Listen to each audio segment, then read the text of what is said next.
السلام علیکم ناظرین، ایپیسوڈ 20 میں آپ دیکھیں گے کہ راحم علی نواز ایمن نواز کو بتانے کی کوشش کرتا ہے کہ وہ ان کا اڈاپٹڈ بیٹا ہے اور اس کی زندگی پر ان کے بہت احسانات ہیں اور وہ تمام احسانات کو ختم کر رہا ہے صرف ایمن علی کو بچانے کے لیے، اس کی عزت کو بچانے کے لیے۔ تو وہ اسے کہتے ہیں مجھ پہ اتنا احسان کس خوشی میں کر رہے ہو بھی تم؟ تو وہ نا فرمان لڑکی وہ اسے بتاتا ہے کہ میں اصل میں جانتا ہوں کہ تمہارے ساتھ زیادتی ہوئی ہے، تم مظلوم ہو، میں تمہاری مدد کرنا چاہتا ہوں، اس لیے تمہیں ان سب سے بچا رہا ہوں اور میں اپنی قیمتی زندگی کی قیمتی ترین چیزیں تم پہ قربان کر رہا ہوں۔ یہ سننے کے باوجود وہ بہت حیران ہوتی ہے کہ وہ ان کا اڈاپٹڈ بیٹا ہے اور وہ اتنا کچھ کر رہا ہے، لیکن نئے کچھ لوگ ہوتے ہیں ان کی عقل پہ پردہ پڑ جاتا ہے۔ اسی طرح جو ایمن ہے اس کی جو عقل ہے وہ گھاس چرنے گئی ہوئی ہے۔ دوسری طرف جو اس کی ماں ہے جناب راحم علی نواز کی، پوری اپنی چالیں چل رہی ہے، تیار ہو رہی ہے میٹنگز میں جانے کے لیے، تو وہاں سے لوگ جو ہیں اس کو میٹنگز میں بلانے سے ریفیوز کر دیتے ہیں، جو اس کو بڑا سخت برا لگتا ہے کہ یہ کیا کہ وہ میرے بیٹے کی انوالومنٹ کی وجہ سے لوگ مجھے انویٹیشن میں بلا نہیں رہے ہیں۔ وہ آتی ہے، اس کو اس سے بڑا سخت غصہ چڑھتا ہے، اس کا دل تو یہی چاہتا ہے کہ وہ اس کا کچومر بنا دے، کیما نکال دے۔ وہ اسے آگے کہتی ہے کس چال کے ذریعے تم آئی ہو یہاں، کون سی چال چلنے آئی ہو میرے گھر، تم نے اپنی اوقات دیکھی ہے، تم یہاں کیا لینے کیا آئی ہو؟ اور وہ اسے کہتی ہے اور اس کو بھڑکاتی ہے کہ تمہارا میرا بیٹا یہ وہ کہتی ہے تم سگی ماں ہو کے اپنے بیٹے کے خلاف اس طرح کی باتیں کرتی ہو، پہلے تو تم بڑی نیک پروین بنتی پھر رہی تھی۔ ادھر اس کا بیٹا اس کو سمجھاتا ہے کہ ماں پاگل دی بچی نہ بان، اسی پھڑے جاواں گے تے کچھ تو ایسا کر، کوئی گیما چلا، کوئی مٹھی چڑی بن، وہ نال دوستی کر تے دوستی کریں گی، مٹھی چڑی بنے گی، تیری گلاں تے یقین کرے گی تے انہوں پاگل ہون والیاں دوائیاں کھوائیں گا،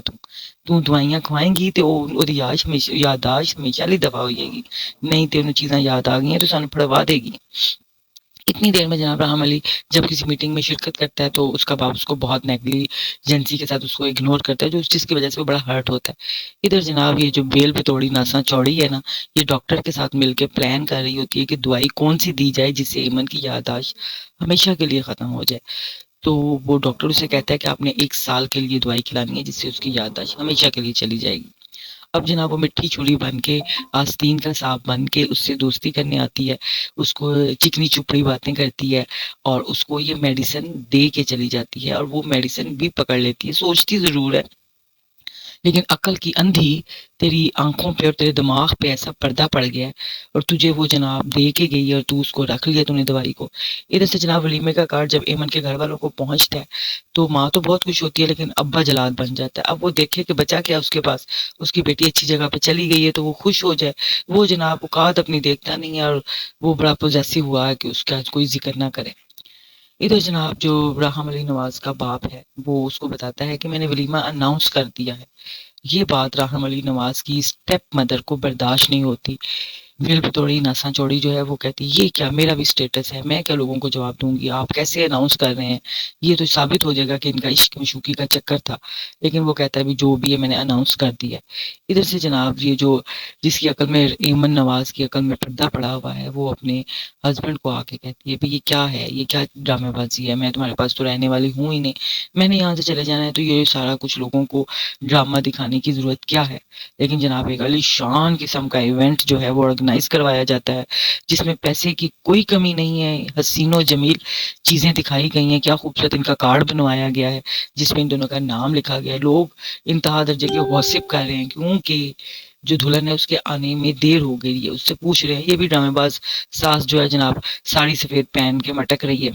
اور ماحول کو بڑا اچھا دکھایا ہے جیسے کچھ ہوا ہی نہیں۔ باپ کہتا ہے جاؤ دلہن کو لے کے آؤ۔ وہ جب دلہن کو لینے آتا ہے دلہن صاحبہ جناب سجی ککڑی بن کے بیٹھی ہوئی ہے، وہ کہتی میں نے تو جانا نہیں ہے۔ وہ کہتا ہے تم اپنے ماں باپ کی بےعزتی کا بدلہ میرے ماں باپ کی بےعزتی کر کے لوگ ہی، باہر ہزاروں لوگ بیٹھے ہوئے ہیں اور تمہیں باہر جانا پڑے گا۔ وہ کہتی میں تے کسی صورت نہیں جانا، تو کارلا کی کرنا ہے، میری تے عقل تے نا پردہ پی گیا، میں تے نہیں ہل دی اتھوں۔ وہ کہتا ہے اچھا کوئی گل نہیں بچی، میں تجھے کھینچ کے لے کے جاؤں گا۔ وہ اسے کھینچ کے لے کے جاتا ہے، اسے کہتا ہے چل چلنی ہے کہ نہیں، اور اسے زبردستی، اور اس نے کیا ہوا ہے کہ وہ جناب